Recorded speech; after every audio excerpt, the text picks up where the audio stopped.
Free will. One of the longest lasting philosophical discussions that humans have been pondering since ancient Greece. Some people believe it exists, some people do not. And in this video, I'd like to offer you a third option, which is free will kind of exists, but not really. In any case, the point of this video is not to discuss it in philosophical terms, but in practical ones. So I'll tell you what free will is, how it works, and name a few places in which we for sure do not have it, and how to recover at least a part of it. So let's get right into it.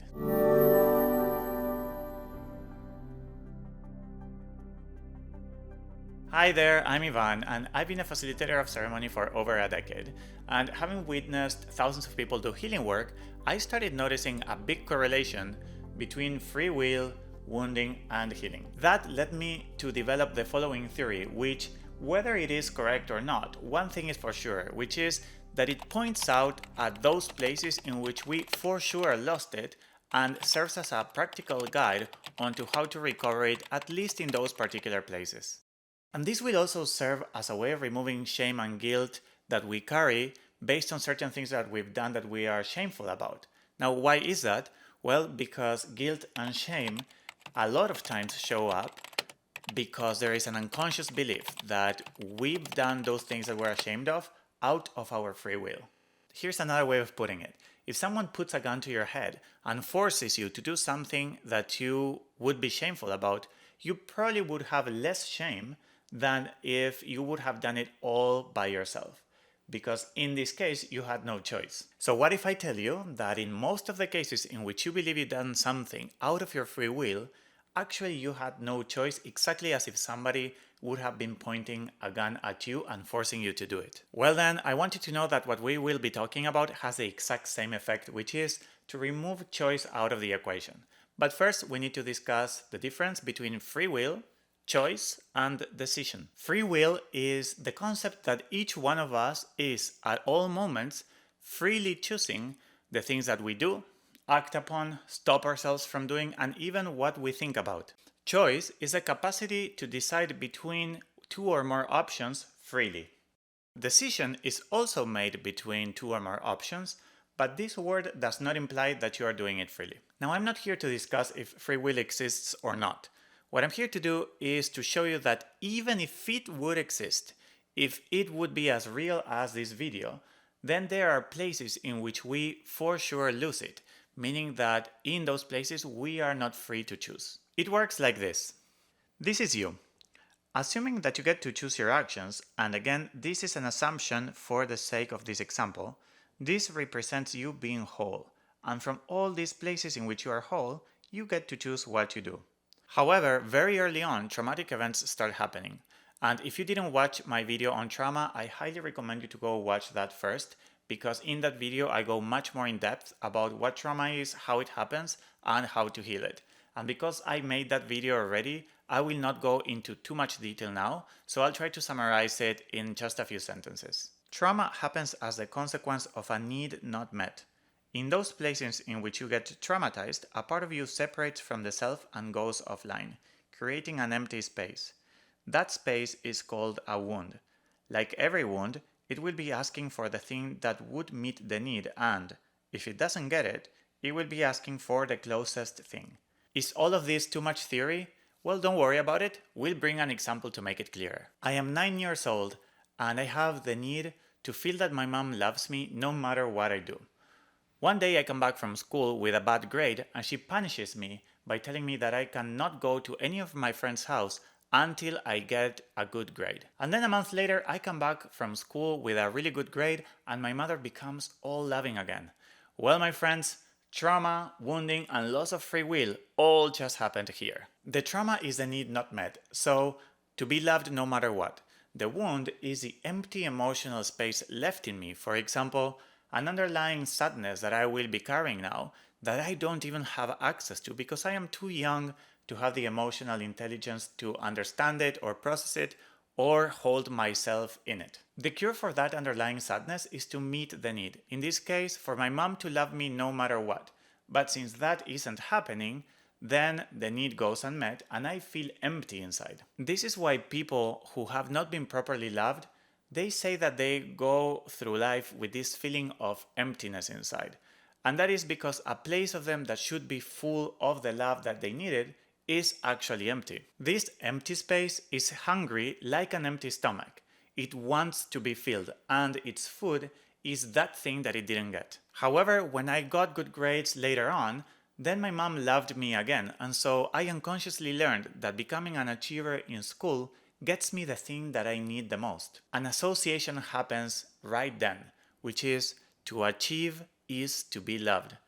Now, what I really need is to be loved at all times, whether I achieve or not. But since that isn't happening, that empty space searches for the next closest thing, which is at least to be loved when I achieve. And so then I might become an overachiever that later on plays out in every aspect of my life, my work, my personality, and my decisions. I might even do certain things that are hurtful toward myself, like not sleeping enough or overworking, overstressing, and over-medicating with Adderall because I must achieve more and more. Or toward others, like betraying someone or being too pushy with your employees because they don't have the ultra-achieving mentality as you do, or treating people with disrespect, or being blind or uncompassionate toward other people's life situation. Or even toward your kids, doing to them exactly what your parents have done to you, making them feel that they need to overachieve in order to receive your love, and completely tuning out of their real and true needs. Now, why is this happening? If you would truly have free will, then you would never choose to do any of those things that hurt your own well-being, or the well-being of others, or the well-being of your kids. It might feel that it is you who's choosing, but actually you are not. So do you want to know who is choosing? That little 9-year-old who didn't get his mother's love exactly in the way in which he needed it. That 9-year-old is still alive in you. Still till today needs to know that he can be loved and that he will be loved no matter what he does. That shows up in those things that subjectively become a priority to you as an adult that objectively shouldn't be. For example, prioritizing your kids' grades over their true and real emotional needs objectively is not a priority. It is the other way around. However, for you, it is a priority because inside of yourself lives an inner wounded child that equates to be loved with overachieving. So you might even believe that you're doing your kids a favor or that you are giving them real love when in reality, what you're giving them is a piece of your wounding exactly in the same way in which it was given to you. Can you start to see how your wounding dictates your actions? Again, assuming free will exists, which could easily not be true, even in those places in which we have not been wounded, which, by the way, Sam Harris has a really good theory on this, which I do recommend you to check out. Even in those places, we still lose it because it is our wounds that are making our decisions. Many times, our unmet emotional needs have a much stronger pull than our will. So, for example, if somebody is really, really angry and decides in that moment to get out of the car, to get into a fist fight because of a silly traffic situation, it is not that person who's making that decision. It is made by the wound that holds his anger. Another way of saying that is that if that person wouldn't already be holding so much anger, he would not decide to get out of the car and get into a street fight. This means that it is his anger choosing it, not him. Sometimes we even try to stop ourselves from getting in situations like that. We say to ourselves, I'm going to regret this, but screw it, I'm doing it anyway. Screw it, screw it, screw it, I'm doing it anyway! I'm gonna kick that guy's. Now, does that sound like someone freely choosing? Or is it his emotions taking over and saying, now it is me who decides. You are going to do what I tell you. In some of these situations, you can even feel the inner fight happening between someone's will and the decisions that come out of their wounds. When we say something like, please Ivan, don't do it, calm down, don't do it, it's not good for you, I would call that our will pulling towards the direction in which our higher self would be proud of. And then there is the emotion that says, go kick his ass, he cut you off in traffic and then honked at you, making you feel that it was your fault. Well, that is the wound talking, which, by the way, I am not saying that that voice shouldn't be there. It is absolutely okay to feel that way. The only thing that I'm doing is naming things for what they are. And in this case, that voice is coming from the pain that's coming from your wound. Sometimes it is your will that wins, and sometimes your will loses, and it does not depend on you. So then you might ask, what does it depend on?